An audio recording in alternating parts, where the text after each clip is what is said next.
Bonjour à tout le monde, c'est Alfred Gomis. Aujourd'hui, je suis ici, je suis prêt à répondre à votre question.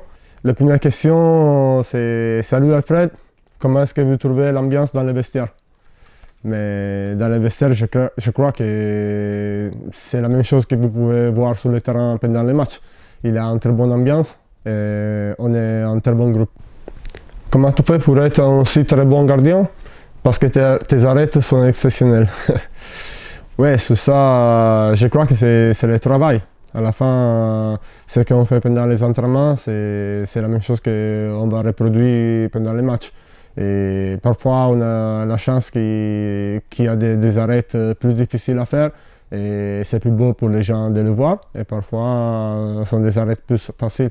Mais la chose la plus importante, c'est que le ballon ne rentre pas. Toi qui as vécu en Italie, c'est mieux la carbonara avec ou sans crème fraîche?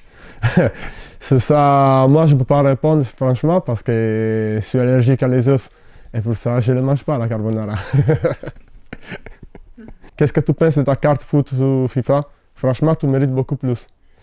Alors, comme j'ai déjà dit, moi je n'ai même pas la PlayStation et je ne joue pas à FIFA, mais de toute façon, si vous me dites que je ne suis pas à un bon niveau, il faut que je leur envoie un message sur Twitter parce qu'il faut le changer.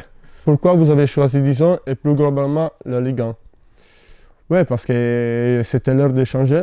J'ai passé presque toute ma vie en Italie. Je suis grandi là-bas et je voulais faire une nouvelle expérience. Et on a eu l'occasion de venir ici à Dijon et je l'ai bien accepté. Et maintenant, je peux confirmer que je suis content de mon choix dans cet été. Mostro, c'est italien, oui.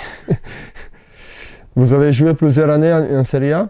Quels sont les points de similitude et de divergence avec la Ligue 1 selon vous?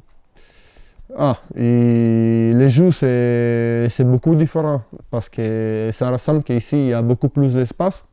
En Italie, c'est beaucoup plus tactique. Avant de voir des grosses actions, de toute façon, les autres équipes ils sont toujours en place et il y a beaucoup moins de vitesse pendant les jeux. Et je crois qu'ici, pour le public, c'est magnifique parce qu'il y a beaucoup de contre-attaques et beaucoup de mouvements. Mais en Italie, pour un joueur, c'est très important de jouer là-bas parce que tu peux grandir tactiquement et après tu peux prendre des avantages par rapport à tes adversaires dès que tu sors. Bonjour Alfred, est-ce que la Coupe du Monde 2022 est dans un coin de ta tête ou c'est encore trop loin? Oui, bien sûr que c'est dans ma tête. Ça, c'est un objectif parce que de toute façon, toutes les compétitions internationales avec la sélection ils sont très importantes. On va bientôt commencer les matchs de qualification et on doit tout faire pour y être. Bonjour Alfred, comment tu trouves l'effectif dijonnais et ses capacités à gagner des matchs comme celui contre Lille? Je crois que je le trouve comme vous. Pareil, on arrive à faire de très bonnes prestations contre les grosses équipes. Et il faut qu'on continue à le faire parce que c'est fondamental pour nous. On a amené beaucoup de points contre des gros cylindres et il faut continuer à le faire. Salut Alfred, penses-tu que tu es l'un des meilleurs gardiens de la Ligue 1 Conforama? Car tu fais de très belles performances à chaque match et tu nous l'as encore prouvé contre Lille. Bref, continue comme ça, tu es le meilleur. Merci. Et après, tu as déjà tout dit, c'est pas le cas que je te réponds. Demain, Alfred, pour ta prestation contre Lille, as-tu déjà goûté à la gastronomie bourguignonne? Oui, bien sûr. À chaque fois que j'ai l'occasion d'aller à manger dehors, j'aime bien goûter les trucs de ce côté-là. Et je crois que c'est une très très bonne cuisine. Mais déjà, avant de venir ici, il y avait tout le monde qui m'avait bien parlé. Et moi, je le peux confirmer seulement. Salut Alfred, quelle était ton idole d'enfant? Ouais, quand j'étais plus petit, quand j'étais enfant, je regardais un peu les matchs. Choisir un idole seulement, c'est compliqué. J'avais plusieurs joueurs que j'ai bien aimés, soit les gardiens, soit les joueurs de mouvement. Je peux parler de David Beckham, comme d'Iker Casillas, de Buffon. Aujourd'hui, il a Neuer. Et après, si on reprend sur les joueurs de mouvement, il a Manuel Rui Costa. Et la plupart part sont des joueurs qui ont joué en Italie parce que je suis grandi là-bas. Mais de toute façon, il y a aussi assez joueurs comme Zidane même qui ont écrit l'histoire du foot. Et c'est bien. Je suis content d'avoir eu l'occasion de voir jouer ces joueurs-là. Quels sont tes modèles comme gardien? Ouais, comme j'ai fini de dire, il n'y a pas de modèle, il y a toujours quelqu'un où tu peux regarder comme il joue et tu peux essayer d'apprendre quelque chose. Mais ça, c'est indifférent si sont des gardiens de Ligue 1, de Ligue 2. Chacun a ses qualités. Et si on peut apporter quelque chose, il faut regarder et essayer d'apprendre. Surtout que tu espérais en venant un joueur en Ligue 1 ou DFCO. Le niveau de la compétition te convient et le challenge de maintien, il est motivant. Bien sûr qu'il est motivant. On peut rien laisser.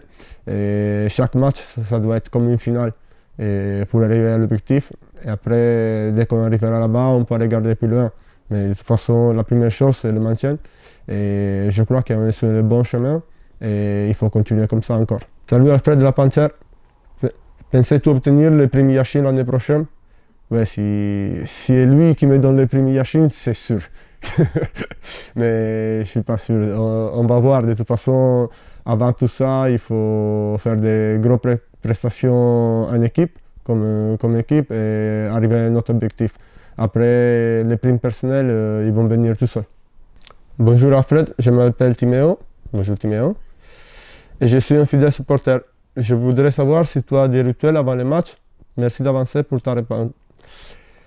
Oui, des rituels particuliers, je n'ai pas.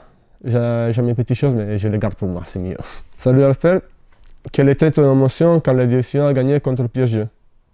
Oui, j'étais content parce que franchement, c'était une très belle victoire. Mais à la fin, c'est toujours 3 points. C'est pas quelque chose de différent.